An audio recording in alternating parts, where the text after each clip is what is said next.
I would say that every time I'm with Charlie, I'll get at least some new slant on an idea that causes me to rethink certain things. And we've had we've had so much fun in the partnership over the years. It's been almost hilarious. It's been so much fun.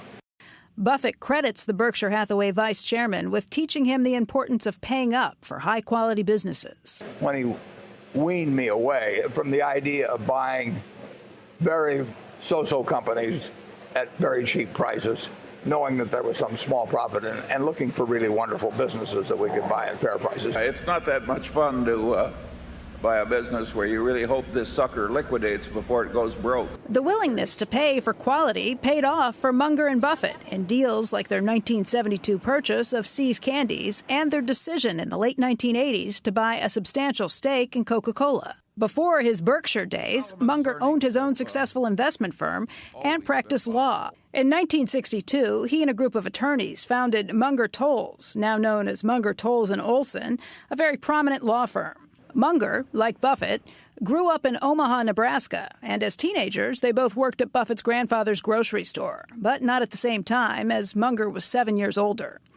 It wasn't until Buffett was in his late 20s and Munger was in his mid-30s and living in California that they were introduced to each other by mutual friends. We had dinner together in 1959.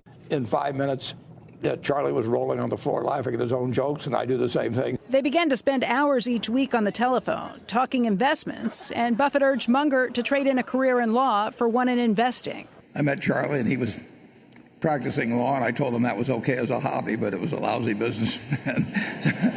So Fortunately, I listened. From 1962 until 1975, Munger's investment partnership produced a 19.8% compound annual return versus just 5% for the Dow. It wasn't until 1978 that Munger formally joined Berkshire as vice chairman.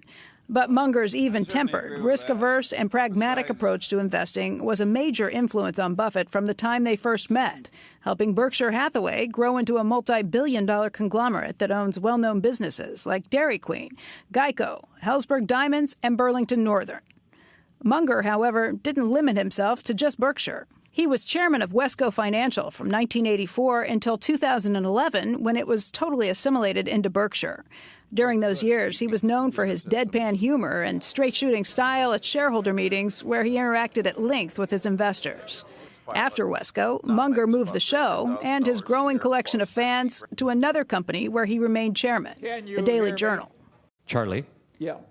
One of my favorite lines from you is you want to hire the guy with the IQ of 130 that thinks it's 120, and the guy with an IQ of 150 who thinks it's 170 will just kill you. You must be thinking about Elon Musk. He brought his blistering one-liners to Berkshire Hathaway's annual meetings, too. What I needed to get ahead was to compete against idiots. And luckily, there's a large supply.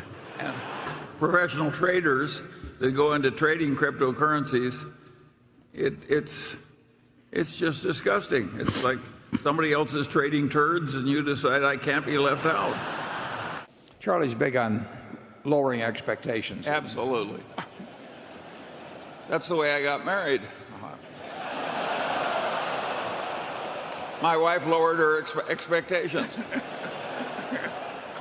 And despite a net worth of around $2 billion, for Munger, money wasn't everything. All you succeed in doing in your life is to get early rich from passive holding of little bits of paper. And you get better and better at only that for all your life. It's a failed life. Life is more than being shrewd.